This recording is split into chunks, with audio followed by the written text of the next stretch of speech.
അസ്സലാമു അലൈക്കും വറഹ്മത്തുള്ളാഹി വബറകാതുഹു. അൽഹംദുലില്ലാഹി റബ്ബിൽ ആലമീൻ. അസ്സലാത്തു വസ്സലാമു അലാ റസൂലിഹിൽ അമീൻ വഅലാ ആലിഹി വസഹ്ബിഹി അജ്മഈൻ വഅലാ മൻ ഇത്തബഅഹും ബിഇഹ്സാനിൻ ഇലാ യൗമിദ്ദീൻ. അമ്മാ ബഅദ്. അഊദു ബില്ലാഹി മിനശ് ശൈത്വാനിർ റജീം. ബിസ്മില്ലാഹിർ റഹ്മാനിർ റഹീം. ഹുവല്ലദീ ബഅസ ഫിൽ ഉമ്മീന റസൂലൻ മിൻഹും യത്ലൂ അലൈഹിം ആയാതിഹി വയുസക്കീഹിം വയുഅല്ലിമുഹുമുൽ കിതാബ വൽ ഹിക്മ വഇൻ കാനൂ മിൻ ഖബ്ലു ലഫീ ളലാലിൻ മുബീൻ. ബഹുമാന്യരായ UAE-യിലെ സഹോദരന്മാരെ, സഹോദരിമാരെ, നേരുള്ള വ്യക്തി, നേരായ സമൂഹം, തൗഹീദാണ് നിദാനം എന്ന ക്യാമ്പയിൻ നിങ്ങളുടെ നേതൃത്വത്തിൽ ഇന്ന് മുതൽ തുടക്കം കുറിക്കപ്പെടുകയാണ്. ഈ സന്ദർഭത്തിൽ നിങ്ങളുടെ എല്ലാ ക്യാമ്പയിൻ പ്രവർത്തനങ്ങൾക്കും ആദ്യമായി ഞാൻ വിജയാശംസകൾ നേരുകയാണ്. സർവശക്തൻ നമ്മുടെ എല്ലാ സൽപ്രവർത്തനങ്ങളും അവയിലുള്ള എല്ലാ വീഴ്ചകളും നമ്മളിൽ നിന്ന് വിട്ടുപുറത്തു മാപ്പാക്കി സ്വീകരിക്കുമാറാവട്ടെ.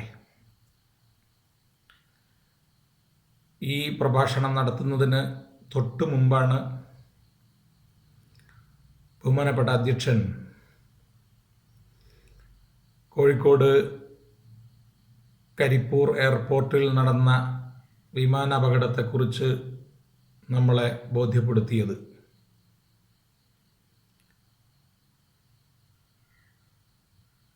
പൈലറ്റടക്കം നിരവധി പേർ മരണമടയുകയും വിമാനം കത്തിപ്പോവാത്തത് കൊണ്ട് മുഴുവൻ പേരും മരണപ്പെടാതിരിക്കുകയും ചെയ്ത ഒരു വാർത്തയാണ് അദ്ദേഹം നമ്മളോട് പങ്കുവച്ചത്. ഏതായാലും സൂറത്തുൽ ഹദീദിലെ 22-ാമത്തെ വചനത്തിൽ അള്ളാഹു പറഞ്ഞ ഈ ഭൂമിയിൽ എന്ത് നടക്കുകയാണെങ്കിലും അതൊക്കെ അള്ളാഹുവിൻ്റെ ഒരു ഗ്രന്ഥത്തിൽ മുമ്പ് രേഖപ്പെടുത്തപ്പെട്ടതല്ലാതെ നടക്കുകയില്ല എന്നുള്ള അചഞ്ചലമായ വിശ്വാസം കൈമുതലായിട്ടുള്ള നമ്മെ സംബന്ധിച്ചിടത്തോളം ഏത് പരീക്ഷണങ്ങൾ എങ്ങനെ കടന്നു വന്നാലും അവയെ തരണം ചെയ്യുവാനുള്ള ഊർജം, ഈമാൻ, തൗഹീദ് നമുക്ക് ഏത് മേഖലയിലും സാന്ത്വനമേകുന്നത് പോലെ ഈ സന്ദർഭത്തിലും സാന്ത്വനമേകുകയാണ്. നമുക്കറിയാം, കോവിഡിൻ്റെ പശ്ചാത്തലത്തിൽ ലോകത്തിൻ്റെ എല്ലാ ഭാഗങ്ങളിലും മനുഷ്യരുടെ എല്ലാ പദ്ധതികളും താളം തെറ്റിയിരിക്കുകയാണ്. നമ്മുടെ ഈ ക്യാമ്പയിൻ ഉദ്ഘാടനം തന്നെ ഇങ്ങനെയായത് അതിൻ്റെ ഭാഗമായിട്ടാണ്. ഏതായാലും അള്ളാഹുവിൻ്റെ ആ വിധി തീർപ്പിനെ അംഗീകരിച്ചുകൊണ്ടും ഉൾക്കൊണ്ടുകൊണ്ടും ജീവിക്കുക എന്നതിലപ്പുറം നിരാശാബാധിതരായി പിന്നോട്ടു പോവാതെ യഥാർത്ഥ തൗഹീദി വിശ്വാസം, നേരത്തെ ഉനൈസ് പാപ്പിനിശ്ശേരി സൂചിപ്പിച്ചതുപോലെ, TP അബ്ദുള്ളക്കോയ മദനി തൻ്റെ ഉദ്ഘാടന പ്രഭാഷണത്തിൽ നമ്മളെ തെര്യപ്പെടുത്തിയതുപോലെ, കൃത്യമായ വിശ്വാസം കൈമുതലാക്കിക്കൊണ്ട് ഒരു നേരുള്ള വ്യക്തിയായി ജീവിച്ചുകൊണ്ട് നേരായ സമൂഹത്തിൻ്റെ സൃഷ്ടിക്ക് വേണ്ടിയുള്ള പോരാട്ടം ആണ് ഈ കാലഘട്ടത്തിലും എക്കാലഘട്ടത്തിലും നമുക്ക് കരണീയമായിട്ടുള്ളത്. ഇതിൽ നേരായ സമൂഹം എന്ന ഭാഗമാണ് എന്നോട് കൈകാര്യം ചെയ്യാൻ നിർദ്ദേശിക്കപ്പെട്ടിട്ടുള്ളത്. ജോർജ് ബെർണാഡ് ഷാ എന്ന ആംഗലേയ തത്വചിന്തകൻ പറഞ്ഞ ഒരു വിഖ്യാതമായ വാചകമുണ്ട്. Though nowadays everybody seems to know the XYZ of everything, no one is bothered about the ABC of anything എന്നാണ് ആ വാചകം. ഈ കാലഘട്ടത്തിൽ എല്ലാവർക്കും ഒരു കാര്യത്തിൻ്റെ അവസാനം XYZ എന്താണ് എന്നറിയാമെങ്കിലും ആരും തന്നെ അതിൻ്റെ തുടക്കം ABCയെക്കുറിച്ച് ആലോചിക്കാറേ ഇല്ല എന്നാണ്. നമ്മുടെ സമൂഹം ഇന്ന് നേരുള്ള സമൂഹമാണോ അതല്ല നെറുകേടുള്ള സമൂഹമാണോ എന്ന് സമൂഹത്തെ കൃത്യമായി അഭിവീക്ഷിക്കുന്ന ഒരാളോട് പറഞ്ഞു തരേണ്ട ആവശ്യമില്ല. മലയാളികളുടെ പ്രിയ കവി കുഞ്ഞുണ്ണി മാഷ് അദ്ദേഹത്തിൻ്റെ ഒരു ചെറിയ കവിതയിൽ സൂചിപ്പിച്ചതുപോലെ, ലോകത്തിനൊരു റിപ്പയറിനുള്ള കാലമടുത്തുപോയി, പണിവേഗം തുടങ്ങണം,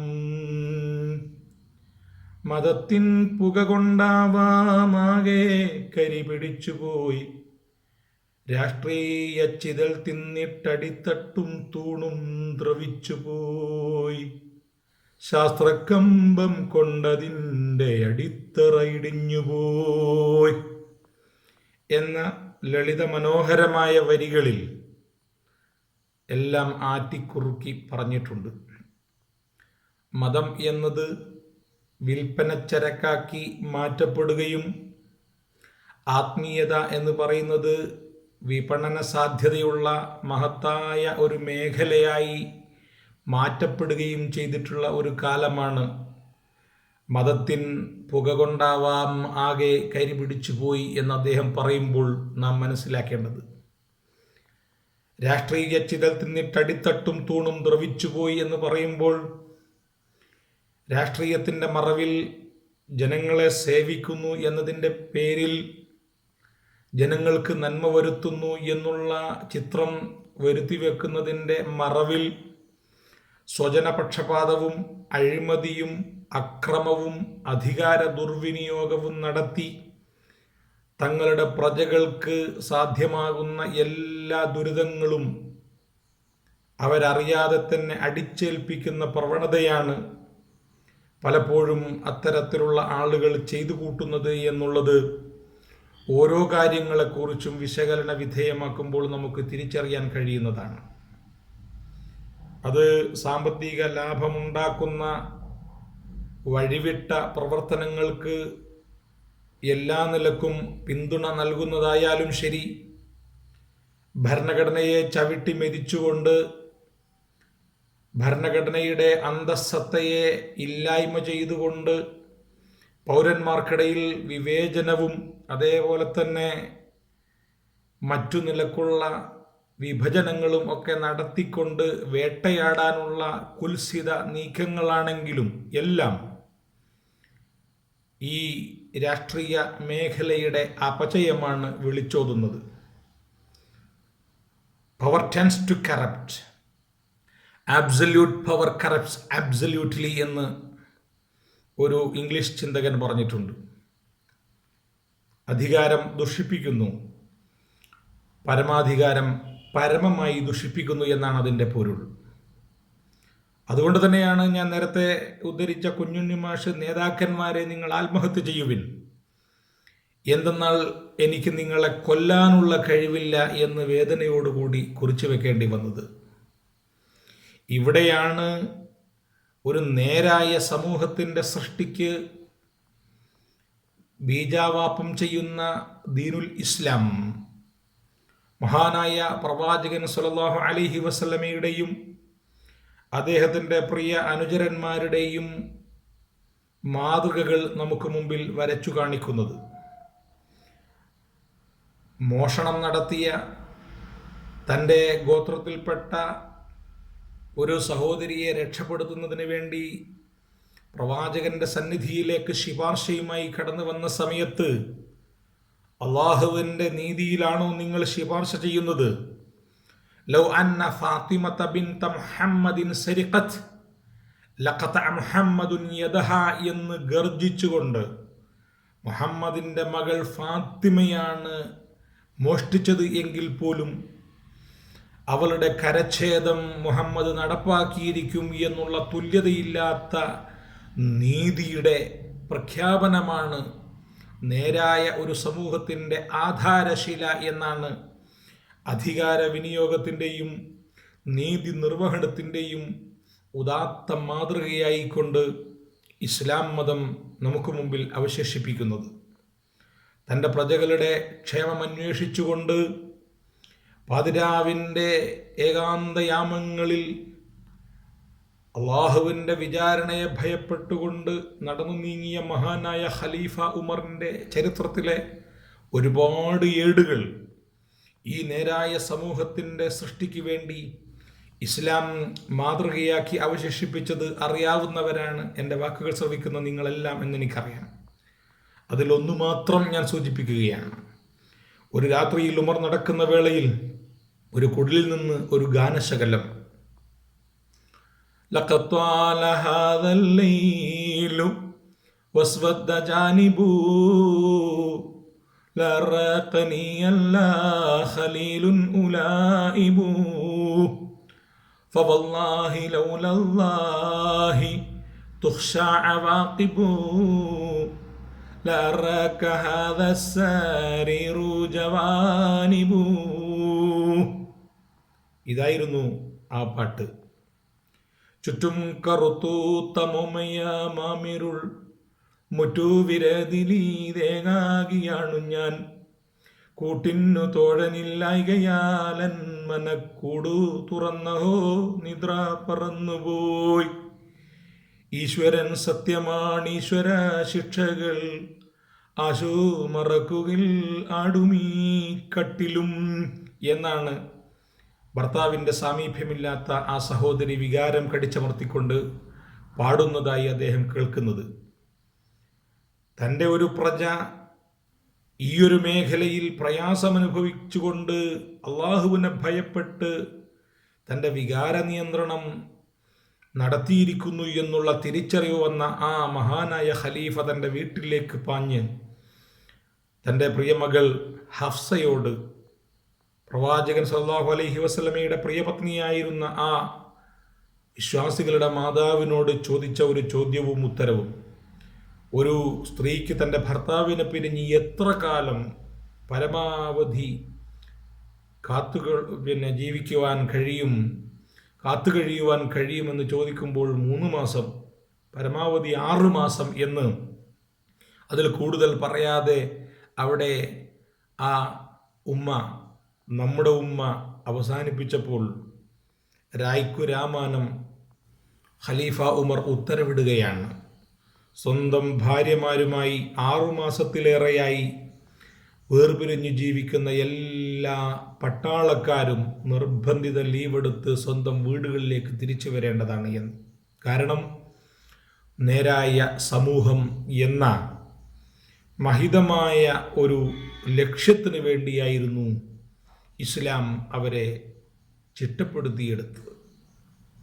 ഇങ്ങനെ അധികാരം നീതിക്ക് വേണ്ടി, ജനനന്മയ്ക്ക് വേണ്ടി, ജനങ്ങളുടെ ക്ഷേമത്തിന് വേണ്ടി എങ്ങനെ വിനിയോഗിക്കണം എന്നുള്ള മഹിതമായ സന്ദേശമാണ് ഇസ്ലാം പഠിപ്പിച്ചു തരുന്നത്. നാം ജീവിക്കുന്ന കാലഘട്ടം കണ്ണൂർ ജില്ലയിലെ പാലത്തായിയിലെ പാവപ്പെട്ട ഒരു കുഞ്ഞിനെ അതിനിഷ്ഠൂരമായി പിച്ചിച്ചിന്തിയ നരാധമന്മാരായ ആളുകൾക്ക് വേണ്ടി പോലും നീതി വളച്ചൊടിക്കപ്പെടുന്ന ഒരു കാലമാണ്. മദ്യപിച്ച് മതോന്മത്തരായി ലക്ഷ്യബോധമില്ലാതെ കാറോടിച്ച് പാതിരാവിൽ പത്രപ്രവർത്തകരെ ഇടിച്ചു വീഴ്ത്തിയ ഉന്നത ഉദ്യോഗസ്ഥന്മാർക്ക് യാതൊരു പ്രയാസവും കൂടാതെ നിയമത്തിൻ്റെ വലകളിൽ നിന്ന് രക്ഷപ്പെടുവാനുള്ള പഴുതുകൾ സംജാതമായിട്ടുള്ള ഒരു കാലമാണ്. ഇവിടെയാണ് അധികാരം എങ്ങനെയാണ് നേരുള്ള സമൂഹത്തിൻ്റെ സൃഷ്ടിക്ക് വേണ്ടി വിനിയോഗിക്കേണ്ടത് എന്ന് തൗഹീദിൽ അധിഷ്ഠിതമായ ഒരു ജീവിത രീതി സമൂഹത്തിന് മുമ്പിൽ സമർപ്പിക്കുന്ന ഇസ്ലാം വരച്ചു കാണിക്കുന്നത്. പിന്നീട് നമ്മൾ മനസ്സിലാക്കേണ്ടത്, ആധുനിക സമൂഹം സുഖഭോഗങ്ങളുടെ പിന്നാലെയാണ്. പണ്ടുകാലത്ത് അറബികളെക്കുറിച്ച് അവരുടെ ജീവിതം 3 W അധിഷ്ഠിതമായിരുന്നു. 3 Ws എന്നാണ് പറയാറുള്ളത്. ഇന്ന് അത് ഒരുപാട് W മാറിയിരിക്കുന്നു. മദ്യം, അതിൻ്റെ പേരിലുള്ള ദുരന്തങ്ങൾ, അക്രമങ്ങൾ, കുടുംബങ്ങളിൽ അത് വിതയ്ക്കുന്ന വിപത്തുകൾ, ഇതൊക്കെ നമ്മളോട് ആരും പറഞ്ഞു തരേണ്ടതില്ലാത്ത അത്രയ്ക്ക് ഭയാനകമായ കാര്യങ്ങളാണ്. അപകടങ്ങളിലും ക്രിമിനൽ കേസുകളിലും ആത്മഹത്യകളിലും മദ്യം പ്രധാന വില്ലനാണ്. യുവതലമുറയുടെ ആരോഗ്യവും സമ്പത്തും കുടുംബത്തിലെ സ്വസ്ഥതയും ഒക്കെ നശിപ്പിച്ചു കളയുന്ന മഹാഭീകരനാണ് മദ്യം. അതിൻ്റെ ദൂഷ്യങ്ങളെക്കുറിച്ച് നിരവധി പ്രഭാഷണങ്ങളും എല്ലാം ലോകത്ത് നടക്കുന്നുണ്ടെങ്കിലും അതിൻ്റെ പിന്നാലെ ആളുകൾ പോയിക്കൊണ്ടേയിരിക്കുകയാണ്.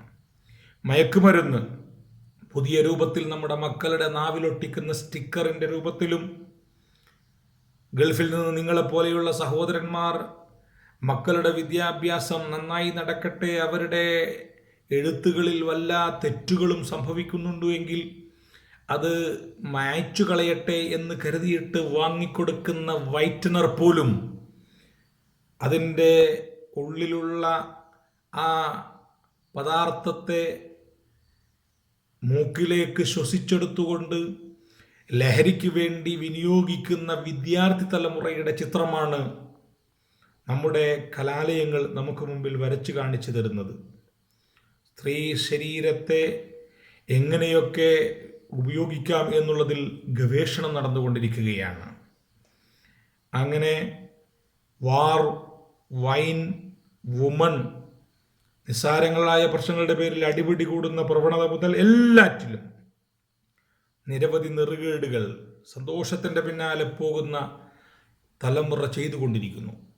സോഷ്യൽ മീഡിയയിൽ, വാട്സപ്പിൽ, യൂട്യൂബിൽ, അതേപോലെ തന്നെ പോൺ സൈറ്റുകളിൽ അഭിരമിച്ചുകൊണ്ട് ലക്ഷ്യബോധം നഷ്ടപ്പെട്ടു പോയിട്ടുള്ള തലമുറയെയാണ് നാം കണ്ടുകൊണ്ടിരിക്കുന്നത്. ഇവിടെ സൂറത്തുൽ ഹദീദിലെ 20-ാമത്തെ വചനത്തിൽ അല്ലാഹു പറഞ്ഞ ഇഅ്ലമു അന്നമൽ ഹയാത്തുദ് ദുനിയ ലഅബുൻ വലഹുവൻ വസീനത്തുൻ വതഫാഖുറുൻ ബൈനകും വതകാസുറുൻ എന്ന് തുടങ്ങുന്ന ആ വചനത്തിൽ നിങ്ങളുടെ ഈ ഐഹിക ലോകത്തെ ജീവിതം എന്ന് പറയുന്നത് കളിയും ചിരിയും വിനോദവും അലങ്കാരവും മക്കളുടെയും സമ്പത്തിൻ്റെയും കാര്യത്തിൽ പരസ്പരം ഉള്ള പൊങ്ങച്ച പ്രകടനവും മാത്രവുമാണ്. അത് ഒരു മഴയത്ത് കിളിർത്ത ചെടിയെപ്പോലെയാണ്. പിന്നെ അത് വാടി ഉണങ്ങി നുരുമ്പായിത്തീരുന്നു. ഇതുപോലെയാണ് നിങ്ങളുടെ ഐഹിക ജീവിതമെന്ന് തിരിച്ചറിഞ്ഞ് ജീവിതത്തെ കൃത്യമായി വിനിയോഗിക്കുവാൻ സാധിക്കണം എന്ന് പഠിപ്പിക്കുന്ന ഖുർആൻ നേരായ ഒരു സമൂഹത്തിൻ്റെ സൃഷ്ടിപ്പിൻ്റെ തുടക്കം കുറിക്കുകയാണ്. ഇതുപോലെയുള്ള വചനങ്ങളിലൂടെ നമ്മുടെ ജീവിതത്തിൻ്റെ ലക്ഷ്യം നമ്മൾ എന്താണെന്ന് തിരിച്ചറിയണം. Let us have wine, women, mirth and laughter, your sermons and soda water the day after എന്ന് തോന്നിയാസിയായി ജീവിച്ച ലോർഡ് ബൈറൺ എന്ന ഇംഗ്ലീഷ് കവി രേഖപ്പെടുത്തിയിട്ടുണ്ട്. ഞങ്ങൾക്ക് വേണ്ടത് കളികളാണ്, ഞങ്ങൾക്ക് വേണ്ടത് ചിരികളാണ്, ഞങ്ങൾക്ക് വേണ്ടത് മദ്യമാണ്, ഞങ്ങൾക്ക് വേണ്ടത് സ്ത്രീകളാണ്. നിങ്ങളുടെ ഉപദേശങ്ങൾ, നിങ്ങളുടെ സോഡ ഞങ്ങൾക്ക് തൽക്കാലം വേണ്ടതില്ല എന്ന് അഹങ്കാരത്തിൻ്റെ കൊടുമുടിയിൽ കയറി ഗർജിച്ച ആ മഹാൻ എന്ന് പറയപ്പെടുന്ന കവി പോലും മദ്യത്തിൽ മുങ്ങിച്ചത്ത കാഴ്ചയാണ് ലോകം നമുക്ക് മുമ്പിൽ വരച്ചു കാണിച്ചു തരുന്നത്. ഇവിടെ ഇത്തരം ജീർണതകളിൽ നിന്ന് രക്ഷപ്പെടാൻ, നേരായ ഒരു വ്യക്തിയായി ജീവിച്ച് നേരുള്ള ഒരു സമൂഹത്തിൻ്റെ ഭാഗമായി മാറാൻ ഇസ്ലാം നമ്മളോട് കൽപ്പിക്കുന്നു. മൂന്നാമത്തത് ലാഭചിന്തയാണ്. എന്ത് കിട്ടിയാലും എന്തു ചെയ്താലും എനിക്ക് ലാഭം കിട്ടിയിരിക്കണം എന്ന് ചിന്തിക്കുന്ന, അത് ആ ലാഭക്കൊതി കൊണ്ട് സാമ്രാജ്യത്വ ഭീകരന്മാർ യുദ്ധം അഴിച്ചുവിട്ട് യുദ്ധത്തിനുള്ള ആയുധങ്ങൾ വിൽപ്പന നടത്തിക്കൊണ്ടാണ് അവരുടെ ലാഭം നേടിക്കൊണ്ടിരിക്കുന്നത് എങ്കിൽ ആത്മീയതയിലൂടെ ലാഭക്കച്ചവടം നടത്താനാണ് ആത്മീയ വിപണന വ്യാപാരികൾ ശ്രമിച്ചുകൊണ്ടിരിക്കുന്നത്. അത് ഈ കൊറോണ കാലത്ത് പോലും നമ്മൾ കണ്ടതാണ്. വലിയ വലിയ വിവരമുണ്ട് എന്ന് സ്വയം ധരിച്ചു വശായിട്ടുള്ള പല മുസ്ലിം നാമധാരികളും അവരുടെ പ്രഭാഷണങ്ങളിലൂടെ കൊറോണയല്ല, ഏത് വിപത്ത് വന്നാലും നമ്മളെ രക്ഷിക്കുവാൻ ചില പ്രത്യേക ജാറങ്ങളിൽ മറമാടപ്പെട്ട് കിടക്കുന്ന സിദ്ധന്മാരുണ്ട്.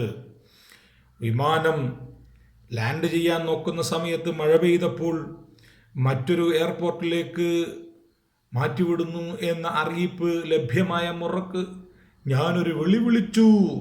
ആ വിളി വന്നപ്പോഴതാ വിമാനത്തിൻ്റെ മുമ്പിൽ ആ മഹാനവറുകൾ പ്രത്യക്ഷപ്പെട്ട് ആ വിമാനത്തെ പിടിച്ച് അതേ എയർപോർട്ടിൽ തന്നെ ഇറക്കുന്നു എന്നൊക്കെ പറഞ്ഞുകൊണ്ടുള്ള കള്ളക്കഥകൾ പ്രചരിപ്പിച്ചുകൊണ്ട് മഴ പെയ്യുന്ന ഒരു കാലഘട്ടത്തിൽ വിവാഹ നിശ്ചയം നടത്തിയ ഈ മഹാനുഭാവൻ്റെ ഒരു അനുയായി, ആ മഹാനുഭാവൻ നിശ്ചയിച്ചു കൊടുത്ത കല്യാണ തീയതിയുടെ അന്ന് മഴയുണ്ടാവുകയില്ല, പന്തലും വേണ്ട എന്നൊക്കെ പറഞ്ഞിട്ട് അത്രക്ക് വലിയ അള്ളാഹു മഴയുടെ നിയന്ത്രണം കൊടുത്ത, വിമാനത്തിൻ്റെ നിയന്ത്രണം കൊടുത്ത, ഈ പ്രപഞ്ചത്തിൽ എന്ത് കാര്യങ്ങൾ നടക്കുന്നുണ്ടെങ്കിലും അതിൻ്റെയൊക്കെ നിയന്ത്രണം ഏൽപ്പിച്ചു കൊടുത്തിട്ടുള്ള മഹാനുഭാവനാണ് നമ്മുടെ മഹാനുഭാവൻ.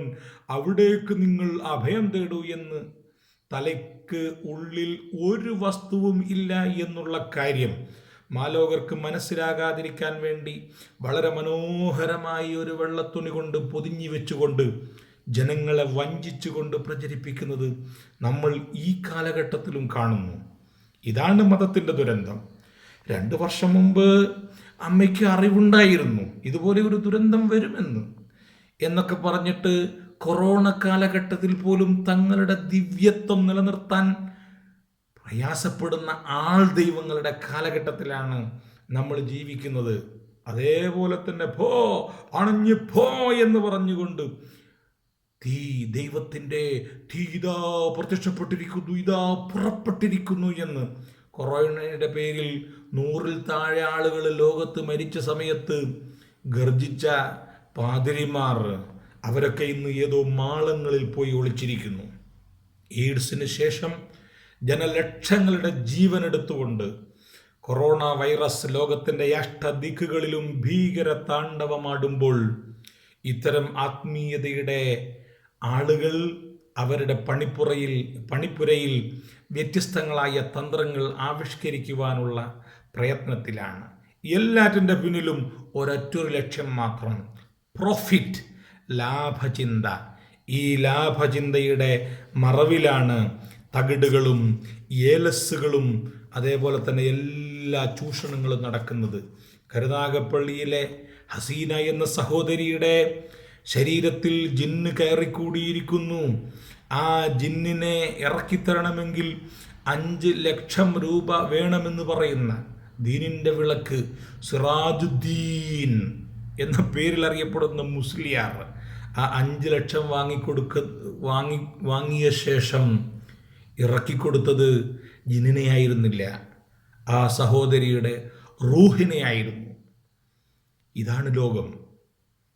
പത്തനംതിട്ടയിലെ ആതിരയാണെങ്കിലും പുളിക്കലിലെ ശകുന്തളയാണെങ്കിലും എല്ലാം, കന്യാമഠങ്ങളിലെ യേശുവിൻ്റെ മണവാട്ടിമാരുടെ കണ്ണീർ കഥകളാണെങ്കിലും എല്ലാം ഇതുപോലെയുള്ള ലാഭചിന്തയുടെയും ഭോഗചിന്തയുടെയും ദുരിത ചിത്രങ്ങളാണ് നമുക്ക് മുമ്പിൽ വരച്ച് കാണിക്കുന്നത്. ഇവിടെ ഖലീൽ ജിബ്രാൻ അദ്ദേഹത്തിൻ്റെ ദ ബ്രോക്കൺ വിങ്സ് എന്ന കൃതിയിൽ പറഞ്ഞതുപോലെ മുസ്ലിങ്ങളിലെ മുല്ലമാരും ഹിന്ദുക്കളിലെ പുരോഹിതന്മാരും അതേപോലെ തന്നെ ക്രിസ്ത്യാനികളിലെ പാതിരിമാരും ആഴക്കടലിൽ തൻ്റെ ഇരയെ വരിഞ്ഞു മുറുക്കുന്ന നീരാളിയെ പോലെയാണ്. വ്യത്യസ്ത കരങ്ങൾ കൊണ്ട് അവരെ വരിഞ്ഞു മുറുക്കുകയും വ്യത്യസ്ത നാവുകൾ കൊണ്ട് അതിൻ്റെ ചോര ഊറ്റിക്കുടിക്കുകയും ചെയ്യുന്നു എന്നാണ് അദ്ദേഹം അവിടെ രേഖപ്പെടുത്തിയിട്ടുള്ളത്. ഇതാണ് ലോകം. ഇവിടെ ഇത്തരം ചൂഷണങ്ങൾക്കെതിരെ, ലാഭചിന്തകൾക്കെതിരെ, പൗരോഹിത്യത്തിനെതിരെ നന്മയുടെ ഉണർത്തുപാട്ടുമായി ഒരു നേരായ സമൂഹത്തിൻ്റെ സൃഷ്ടിക്ക് വേണ്ടിയുള്ള പ്രയാണമാണ് നിങ്ങളിന്ന് തുടക്കം കുറിക്കുന്നത്. ഈ പ്രയാണം ഒരു മടിയും കൂടാതെ ഏറ്റെടുത്ത് ഇതിൻ്റെ സന്ദേശം എല്ലാവരിലേക്കും നമ്മൾ എത്തിക്കുക. അങ്ങനെ മലയാളത്തിൻ്റെ പ്രിയ കവി അയ്യപ്പ പണിക്കർ നമുക്ക് പാടിത്തന്നതുപോലെ കുടിലും കുലങ്ങളും ചുടുചാമ്പലാക്കാത്ത, കുടിലിൻ്റെ പൂക്കളുടെ മനം കെടുത്താത്ത, കുലടയുടെ വേദാന്ത പടുമൊഴികളോതാത്ത, തളരും മനുഷ്യൻ്റെ തലവെട്ടി വിൽക്കാത്ത, കുതറും മനുഷ്യൻ്റെ കുടൽമാല കീറാത്ത, കുടിലതകളില്ലാത്ത, കുന്നായ്മയില്ലാത്ത, കൂടോത്രമില്ലാത്ത, കുശുകുശുപ്പറിയാത്ത, കരളുകൾ കരയാത്ത, കണ്ണുനീരുറയാത്തൊരെൻ്റെ നാടെൻ്റെ നാടെവിടെൻ്റെ മക്കളെ, എൻ്റെ നാടെവിടെൻ്റെ മക്കളെ എന്ന ആ ചോദ്യത്തിന് ഉത്തരങ്ങളായി നാം ജീവിക്കുന്ന ഓരോ നാടിനെയും പരിവർത്തിപ്പിക്കുവാനുള്ള മഹിതമായ ഒരു പ്രമേയമാണ് ഈ പ്രമേയം. ഇത് 14 നൂറ്റാണ്ടുകൾക്ക് മുമ്പ് പരീക്ഷിച്ച് വിജയിച്ച ഒരു ആയുധമാണ്. The human brute almost without senses is poorly distinguished from the rest of the animal creation.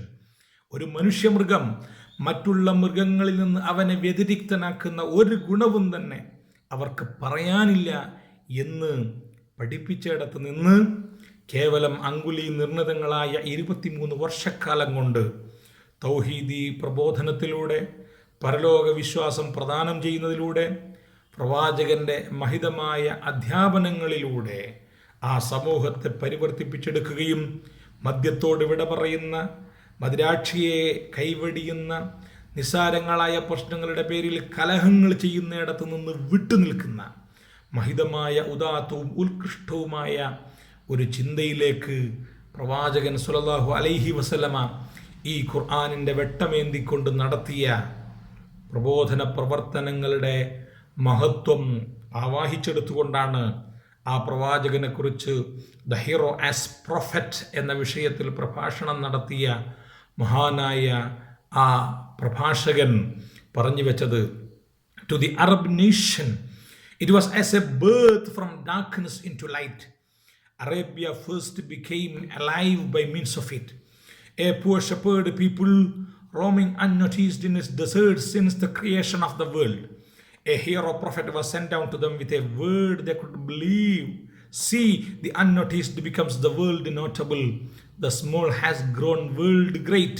Within a century afterwards, Arabia is at Grenada in this hand and at Delhi on that എന്ന് Thomas Carlill തൻ്റെ പ്രഭാഷണത്തിൽ മനോഹരമായി കുറിച്ചു വച്ചത് ഈ പരിവർത്തനത്തെക്കുറിച്ചാണ്. ആരോരുമറിയാതെ, കേൾവിയും കേൾപ്പോരുമില്ലാതെ അറേബ്യയുടെ മണരാരണ്യത്തിൽ മരുപ്പച്ചകളിൽ നിന്ന് മരുപ്പച്ചകൾ തേടി യാത്രയാകാൻ മാത്രം അറിയാമായിരുന്ന ഒരു ജനതയെ അവർക്ക് വിശ്വസിക്കാൻ കഴിയുന്ന ഒരു ദൈവത്തിൻ്റെ വചനവുമായി മഹാനായ ഒരു പ്രവാചകൻ അവരിലേക്ക് കടന്നു വന്നപ്പോൾ, അത് അംഗീകരിക്കാൻ അവർ തയ്യാറായപ്പോൾ, ആരാലും ശ്രദ്ധിക്കാതെ കിടക്കപ്പെട്ടിരുന്ന അവരുടെ ജീവിതം മാറുകയാണ്. എല്ലാവരും അവരെ ശ്രദ്ധിക്കുകയാണ്. എല്ലാവരാലും ചെറിയവരായി ഗണിക്കപ്പെട്ടവർ ലോകത്തിൻ്റെ അത്യുന്നതങ്ങളിലേക്ക് എത്തി നിൽക്കുകയാണ്. ഒരൊറ്റ നൂറ്റാണ്ടുകൊണ്ട് ഒരറ്റത്ത് ഇന്ത്യയിലും മറ്റേ അറ്റത്ത് സ്പെയിനിലും എത്തി നിൽക്കുന്ന ഇസ്ലാമിനെയാണ് നമ്മൾ കാണുന്നത് എന്നാണ് അദ്ദേഹം പഠിപ്പിക്കുന്നത്. ഇത് അലാവുദ്ദീൻ്റെ അത്ഭുത വിളക്ക് കൊണ്ട് സാധിച്ചെടുത്ത ഒരു വിപ്ലവമായിരുന്നില്ല. നേരെ മറിച്ച് നേരുള്ള വ്യക്തിയെ, ഓരോ വ്യക്തിയെയും നേരും നിറിയുമുള്ള വ്യക്തിയാക്കി പരിവർത്തിപ്പിച്ചെടുത്ത് അങ്ങനെ ഒരു നേരായ സമൂഹത്തെ സൃഷ്ടിച്ചെടുത്ത് തൗഹീദിൽ അധിഷ്ഠിതമായ, പരലോകബോധത്തിലധിഷ്ഠിതമായ മഹിതമായ ഒരു ജീവിത പാത അവർക്ക് മുമ്പിൽ വരച്ച് കാണിച്ചു കൊടുത്തുകൊണ്ട് സിദ്ധിച്ചെടുത്ത മഹിതമായ ഒരു പരിണാമ പ്രക്രിയയാണ്, പരിവർത്തന പ്രവർത്തനമാണ്. ആ പ്രവർത്തനത്തിൻ്റെ ഭാഗമാണ് ഈ ക്യാമ്പയിൻ. ഇതിൻ്റെ സന്ദേശം നാം ഓരോരുത്തരും നെഞ്ചിലേറ്റുക. നാം നന്നാവുക, നമ്മുടെ സമൂഹം നന്നാവട്ടെ, അങ്ങനെ ലോകം നന്നാവട്ടെ. അസ്സലാമു അലൈക്കും വ ആഖിറു ദഅവാന അനിൽ ഹംദുലില്ലാഹി റബ്ബിൽ ആലമീൻ.